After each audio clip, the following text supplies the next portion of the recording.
Hi guys, it's Carlo here. Thank you for listening to our latest episode.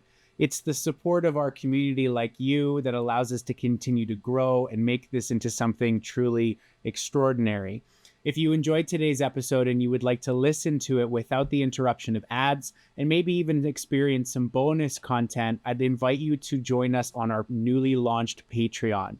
And if maybe that's not something you can do right now, please consider liking, subscribing, sharing, and commenting on places like YouTube, Instagram, TikTok, LinkedIn, Facebook, all that good stuff. You'll find us under @Millennials and Community for pretty much all of those. Thank you again for listening, and we'll see you again soon. 1, 2, 3, 4. Welcome to our second episode of the second season of the Millennials and Community podcast. On this episode, we explore how our skills can make an impact in our communities. So join us as we take a deeper dive on how Matt uses his skill set to bring play to everyone he meets. Thank you for being part of our community.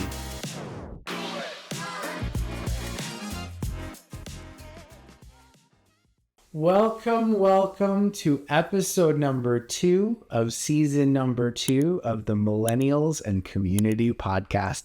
It's official. The name change has happened. We are now the Millennials and Community podcast, but still also the Matt and Carlo podcast. You can't forget about us. Remember, we're humble. Very, very humble. I want to thank you guys for joining us today. Super excited about today's episode.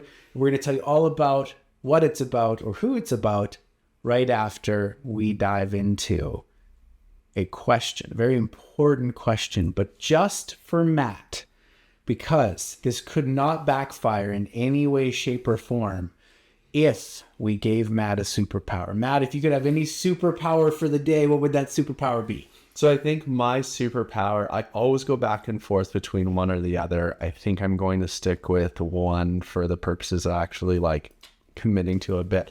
I think I would love to have the ability to become invisible. Here's why. I'm obsessed with people, and people watching is one of my favorite pastimes of all time. So I just feel, people watching in terms of get group dynamics and stuff, not in the creepy way. Anyway, I just think it'd be really, really cool to be the literal fly on the wall and be privy to conversation and information that you wouldn't otherwise have the opportunity to be in, sneak into Parliament or the White House and just listen to a little something being going on and talking about. I think that'd be really great. A little bit of insider trading. A little bit is insider trading for sure. Gotcha. Well, so the reason I've asked Matt that question and that question alone is because our next two episodes, episode 2 and episode 3, are all going to be about us. Now, let's not kid ourselves here. The majority of our episodes are about us. But why we think this is important is with this kind of rebranding and this new direction that we want to take the show with, we think it's important that you guys understand a little bit more about us, about who we are as people, what it is that we do that defines us, the goals, the aspirations, the things that we want to have in our lives and to be able to bring to others. And there's certain perspectives that we kind of bring doing what we do that I think are important. And I think this is also kind of an important deal to understand, because at the end of the day, both you and I are out here to make an impact for others. And we have both chosen certain vocations and skill sets that allow us to do that. So if we can make an impact with the Millennial and Community Show, we're happy with that. That's a great goal. But there are other ways we can make impact as well. And if people don't know how we can do that, it lessens our ability to do so. Yep. So this episode is going to be all about the M in Mac. It's going to be all about our friend Matt here. And we're going to get to know him a little bit better.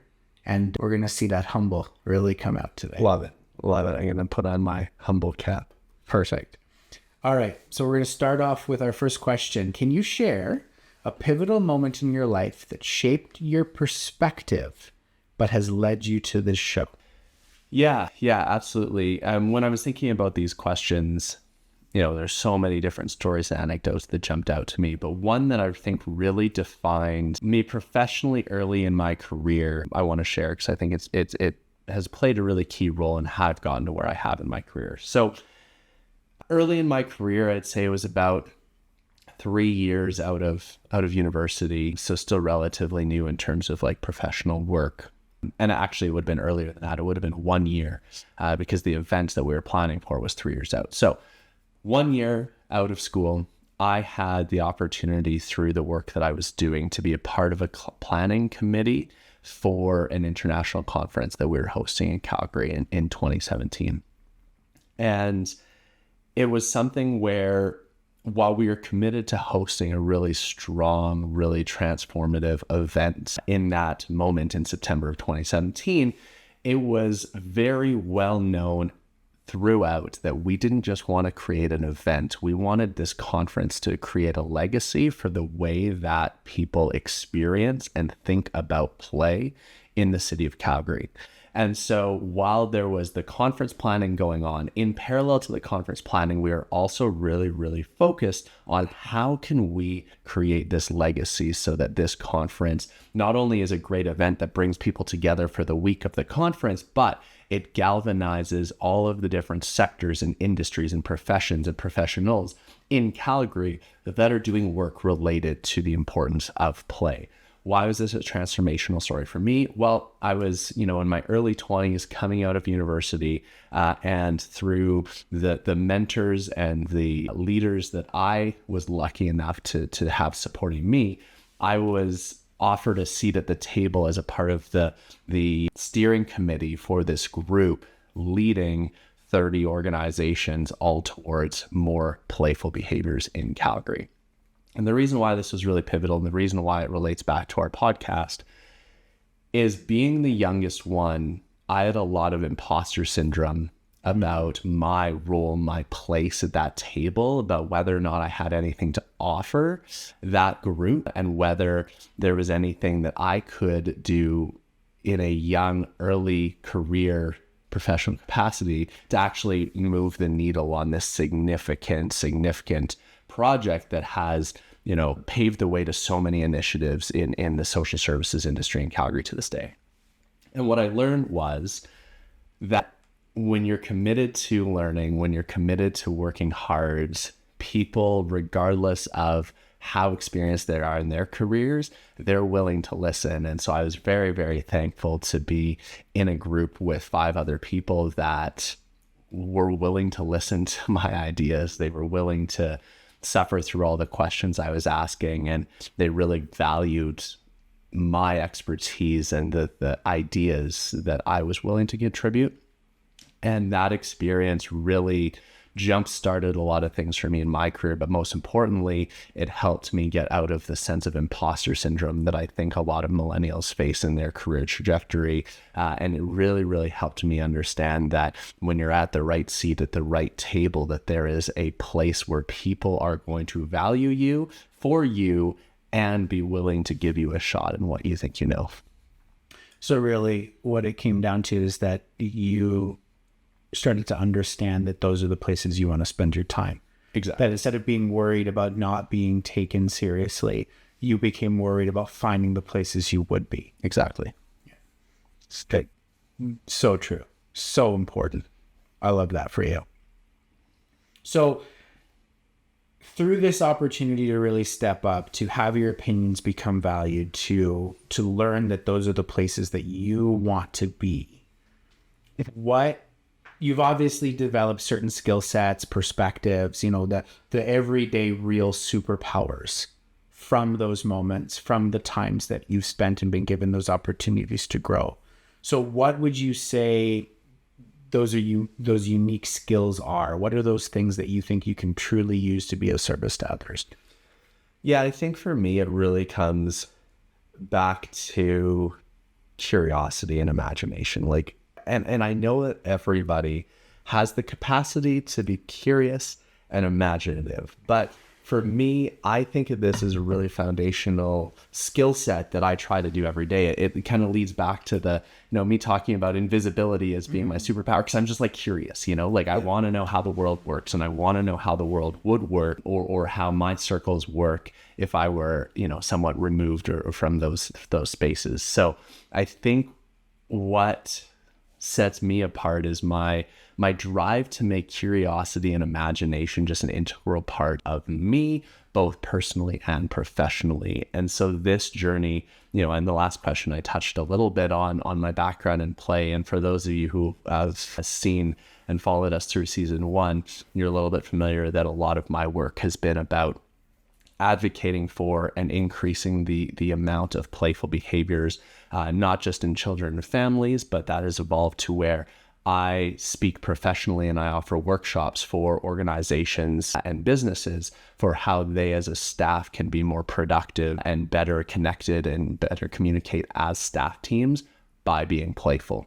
So all of this work has really come back to this core of my drive and desire to be playful and be curious and be imaginative. It's what has driven me to work with kids for the last 15 plus years. I've really gotten to explore all of the magic that comes from the fluidity of working with kids and seeing all the different things that they do on a daily basis. It's been really tied to my fitness journey and being a fitness professional, teaching a dance fitness program. It even led me to my master's degree. It's both my paper that I wrote as part of my admission proposal to get into my degree, which was the Global Leadership Program at Royal Roads University, and my capstone project, which is the final project to graduate from my master's, were both rooted in this idea of play. Rooted in the idea of how play is an integral part of leadership, how people are better leaders when they exhibit playful behaviors like curiosity, and ultimately how playfulness can impact cultures and communities. And so my capstone was all about how to create positive, playful cultures in Alberta schools. And so my work has always centered around creating cultures that are positive, that are playful. And I think all of that from a personal standpoint comes back to my drive, my desire to make the communities and the places and the spaces around me more positive, playful places. Like you do. Thank you. Like every day, in sometimes the most infuriating way. Because we'll be out just, going out for an evening or off on our recent holiday, and you're standing there in line dancing around like a goofball, which I appreciate about you. But at the same time, it's like, I don't have the energy for this. I'm being sapped energy by this man's play. Blessing and a curse. Yeah. Paired with that smile, I think you're unstoppable. And to me, when you talk about this idea of play, right? And we did an entire episode on this last season. When we talk about this episode of play, or this concept of play for you, there's nothing more that I think encapsulates you. Like if somebody were to try and describe you in one word, I think play would be it. And I'm not just, trying to say this because this is what you said you're all about, but it's just this, it's the demeanor that you have. It's the way that you handle serious things. It's the way that you handle less serious things. It's just, you always want to try and bring the lighthearted out of all of the things in life, right? And not in the kind of way, because sometimes when people say, well, that person, is constantly goofing around, they assume he can't get anything done, or he's not serious in any way. Farthest from the truth from you. You're one of the most goal-oriented and task-oriented people I've ever met, but at the same time, you find a way to make sure that everybody has fun doing those things. And I think that's a very unique skill set, especially for a lot of millennials who have found themselves in the corporate world, right? And this is super intriguing to me, and we'll get into this a little bit when it's my turn next episode, but, you come from this, formally educated, right, somewhat corporatized kind of work environment where I am less formally educated. I've always worked in small or entrepreneurial companies. So for me, I've always run things on my own tune. But you have to slot yourself into these organizations that already exist, but you've always found yourself either quickly climbing that ladder into a position that lets you impact everybody below, or just impacting the entire organization with your play attitude, regardless of whether they put you in a position of power or not. And I think that that's something, if we could all bring to our times and to our work, would make life so much more enjoyable, right? Think about how many people that just can't wait to get home at the end of the day to see their kids or their spouse, because that's when they feel a sense of relaxed and a sense of play. What if you could just have that 24/7?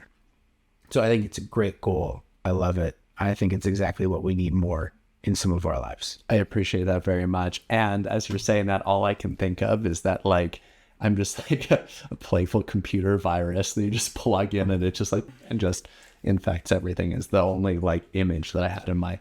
That is an accurate approximation of what time with Matt is like. Whether you want to play or not, you're going to be goofing around.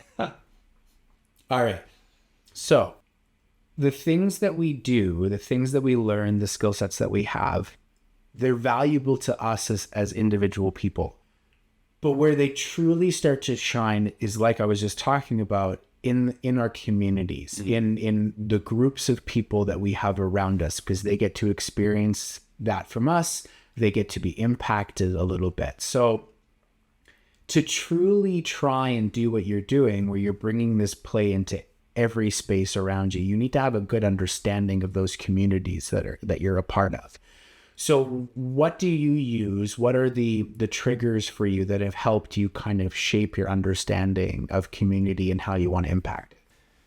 Yeah, I think that for one, I mean, I've had the privilege of being a part of so many different types of communities. You know, so in childhood, I was involved in lots of athletics. So I played football, basketball, even soccer. So that team community dynamic was really, really a strong influence on me. I was a member of Scouts Canada for most of my childhood, all the way up to 17 years of age. So there was that sort of outdoor experiential learning community that I got to be a part of. You know, certainly different education institutions, whether it was the universities I attended or high school or junior high or whatever, and there was always that community aspect. So I think that, you know, when I think about the way and what has shaped and defined my concept of community, it's always been the case that I have looked at experiences as interactions, or I have defined my experiences based on interactions with a group of humans or other humans, however big that group was,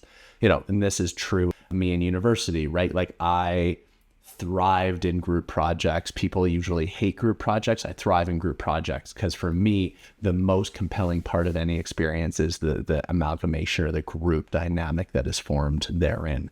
And to me, that's how I define community, is like any sort of, or one of the ways that I define community is really like any sort of collection of human beings and how they manage to interact and support one another.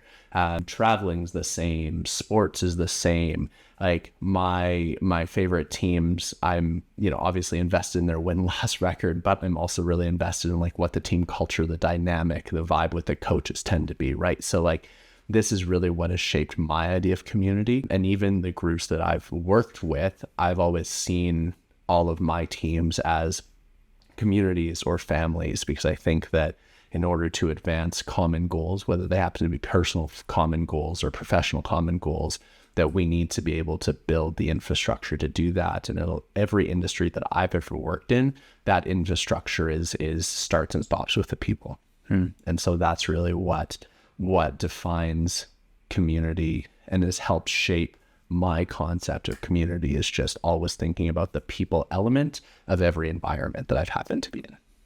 And do you feel that these environments, as you trying to bring this concept of play into them, you know, obviously this is a little bit more common probably for the groups that you spend more time a part of, but as you bring this play into these communities that you're part of, do you feel like you manage, like, do you feel like you're making an impact in a way that you feel is positive?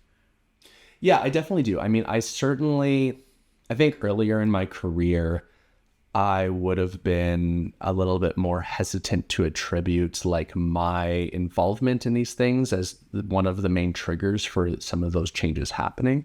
But I think more recently, I've certainly come to see that there's a direct correlation between like the ways in which I show up in those spaces and how they as a whole internalize some of those playful behaviors and how the results of that are really impactful, both from a productivity standpoint, but also just a connection standpoint.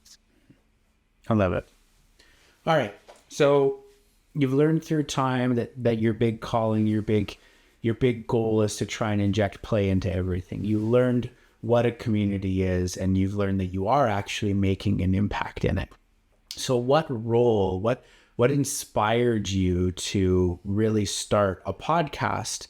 And what are you trying to do here with it?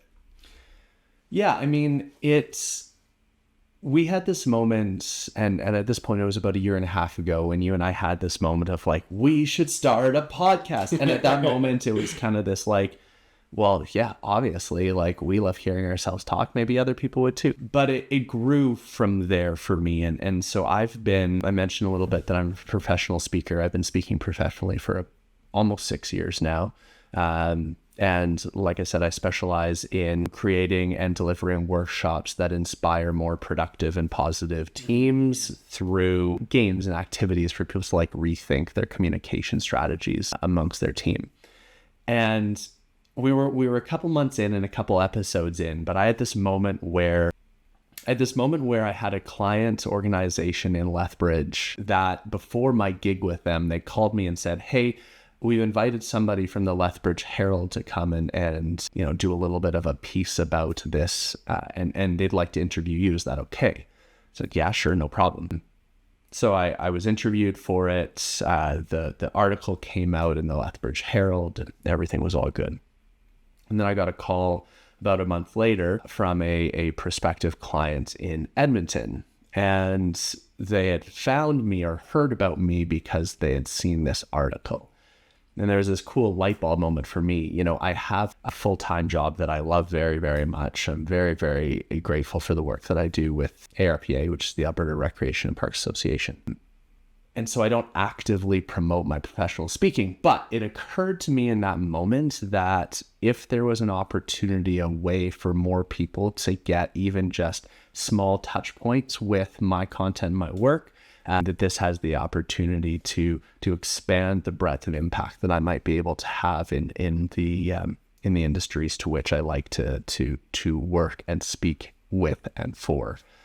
So for me, that was kind of the moment of our podcast is a really, really special time that we get to spend together. It's also a really cool, like, test bed for concepts and ideas and thoughts that I've been having. And it's just so helpful to be able to hear myself say things like that didn't really track, or that's a cool bit. Like, I want to see if that can be something that I can then leverage and use as a part of my professional speaking work.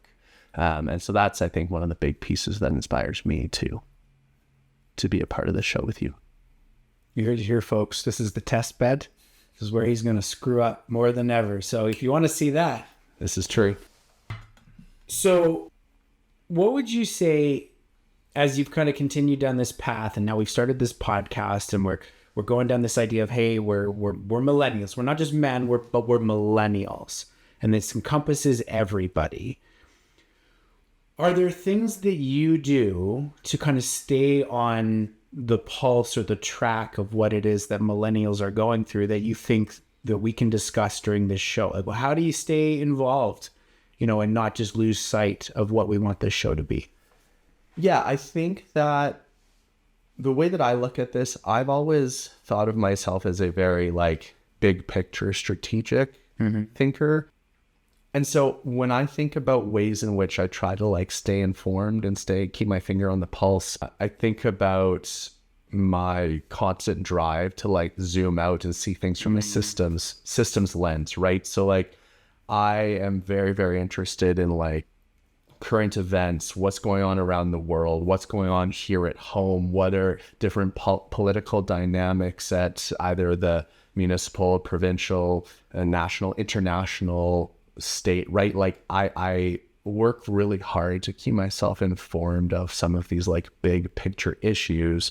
And then when you kind of like roll that all up and zoom back in, understanding different perspectives on some of these larger global issues or larger community level issues gives me a different perspective to understand how these things affect or don't affect my life. And so when you talk about keeping your finger on the pulse of the millennial experience, for me, I think it's really, really interesting, one, to see how these big experiences affect me as a millennial, but then two, I get to go and then have conversations with people in my life, friends, family, colleagues, acquaintances that happen to be in similar age cohorts or different age cohorts, and try to triangulate the way that they interact with that information and to see the differences in the way that baby boomers, Gen Xers will interpret certain information, the ways that Gen Z individuals will interpret and internalize different information, and just kind of like triangulating with that with what it means for me is really what I do to try to keep my finger on the pulse.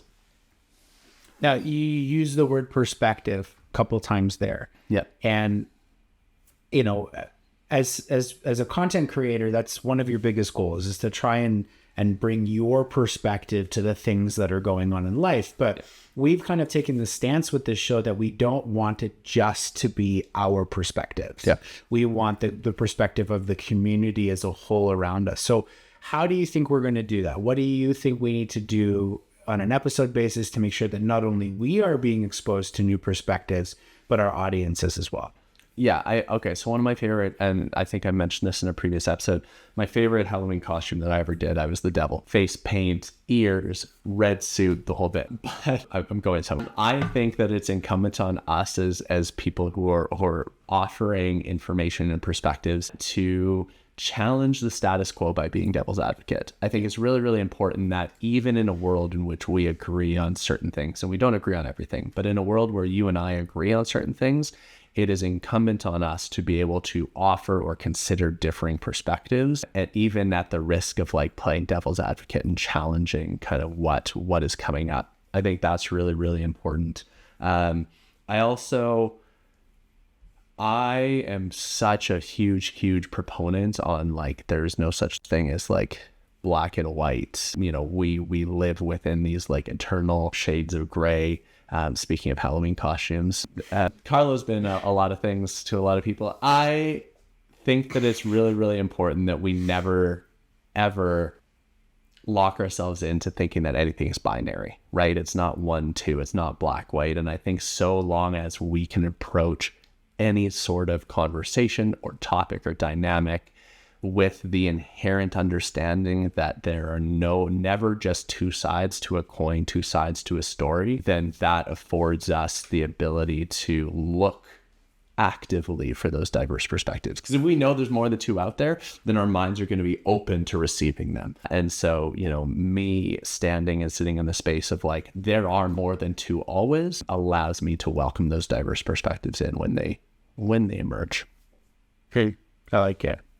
And do you think that by having this open mind to, like you said, there's going to be more than two sides of the coin, there's two sides to a perspective. Is that how you think that we're going to keep this show relevant? Is that how we're going to evolve it over time? Or do you have other thoughts for that? Yeah, I think the relevancy thing is really, really important. I mean, for one, I think and would love to speak on some more kind of like current events when and as they're happening. I think that really, really helps, because in any sort of life current event thing, there are underlying themes and tones that we can kind of explore and develop. So that's kind of an important piece. As we've alluded to, it's definitely something that we really value, to bring more guests onto the show. And that's something that I'm really, really excited about, because what better way to welcome diverse perspectives than to literally welcome other people with other perspectives into our world and share those with our audiences. And so I think that's really what's most important. And I think so long as that I remain committed and we remain committed to being curious, like the only time in my eyes that the things that we would want to share stop being relevant is when we stop being curious. Because the minute the curiosity stops, we're basically shutting the doors to new information coming in, because we think we've experienced enough about the world to make summary judgments when new information comes along. And so I think that, you know, my commitment to you and my commitment to all of you as our listeners is like that I always want to be curious and want to be learning more and in taking more information And my hope is that that in and of itself is going to help keep those relevant, new and fresh perspectives on things. So let's flip it a little bit, because, you know, we've talked about you, we've talked about the impact that you want to make, we've talked about what we want the show and its impact to be. But this show is nothing if not goofy, right? We have a lot of fun. We have a lot of back and forth. You know, there's many shades to us, you might say. This was referenced on a past episode, so go back and look at it. So what would be funny or a memorable behind the scenes moment that we had that maybe our listeners and our audience wouldn't be aware of? Well, okay, so I'd say ducks. I mean, explain for those of you that listen to the podcast, there's going to be one episode in season 1 that you would have been very, very confused about. And we like kind of explained it in that moment, but it certainly would have been much more impactful if you had seen. There were a dozen little mini rubber ducks that just like existed in our frame of podcast. They're like sitting on our shoulder, on our leg, behind us, in the foreground, in the background, every which way. And you know, so that's kind of like one memorable thing that sticks out. But two, like every sort of time that we start filming, when we come together, we like set up our camera, have everything set up. It's like just this, again, this goofy back and forth bantering, and it just like leads us to this place where it's just like, oh man. And you can generally tell how an episode's going to go, because sometimes we have really like coherent dialogue recording, and sometimes it's just like completely incoherent babble where I like don't think either of us are actually speaking English sometimes. And so you're like, it's going to be one of those episodes today. And so, you know, for those of you that were under some sort of illusion that we have it all together, you could not be further from the truth. And so I think those are the things that I enjoy most about being kind of like behind the scenes with the show. Yeah, it's definitely, I don't want to say that we hide anything behind our show. Like, you guys get all of what Matt and I are, but there are some things that we intentionally edit out because it's just incoherency. It's ridiculous. Okay, so to kind of close us off here, what would you say your biggest hope and your biggest excitement is for season 2 of this show?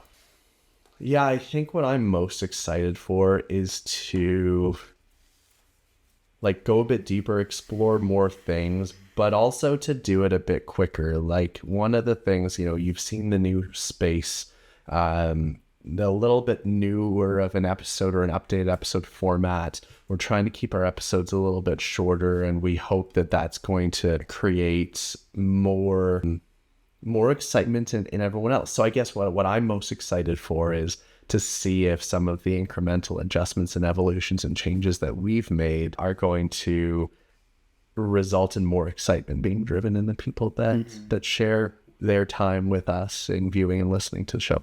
I think that's a great aspiration to have for our new season, and it's one I share as well, is that we want everything to be more funny, more exciting, more engagement, more Matt, more Carlo, more Matthew, more Mac, all the things.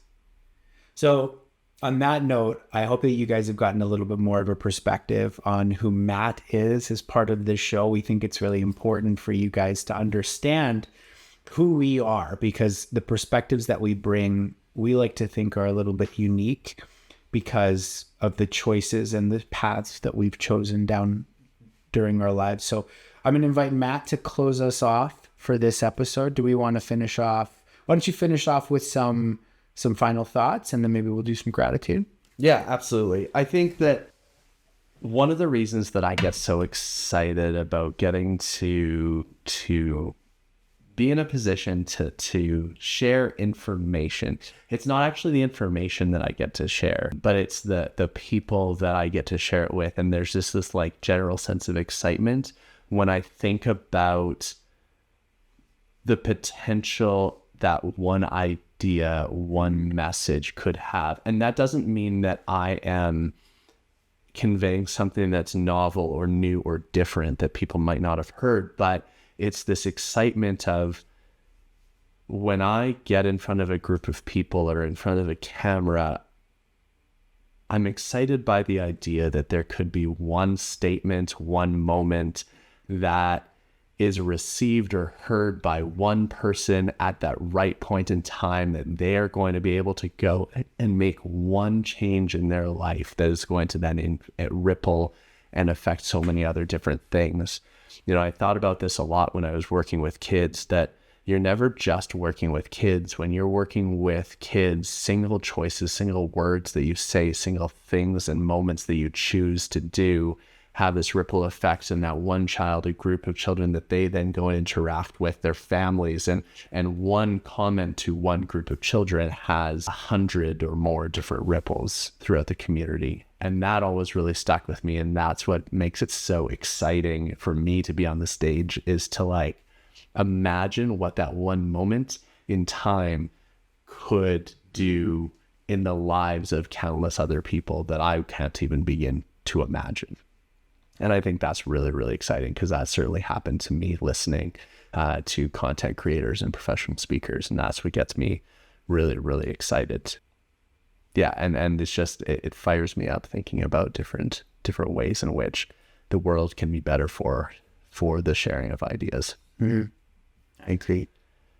So I have to say that, you know, again, I am so grateful. I'm so grateful to share this space with you. I'm grateful that you are always so open and willing to update and evolve and change and make these incremental differences. You know, we have so much ownership in this thing together, and they always say, at least I was always taught as a school, beware of partnerships because they always go badly. But what I appreciate is that both of us are willing to put our egos aside, and that you're so willing to like adopt new ideas and just to try and test stuff out, because I think that level of experimentation really bodes well for our podcast, our friendship, but also like to see where we can move forward with together. Thank you. Yeah, it's I'm never shy away from trying something new. Doesn't always work out, but you can't shy away from it. My gratitude is kind of further to what I was saying earlier, this concept of play that you bring in everything. And as frustrating as it is after a long day when I am tired and you are bouncing off of the walls, there's no other way I imagine you. Right? You know how sometimes you just have an image of someone in your mind, and it's you dancing constantly.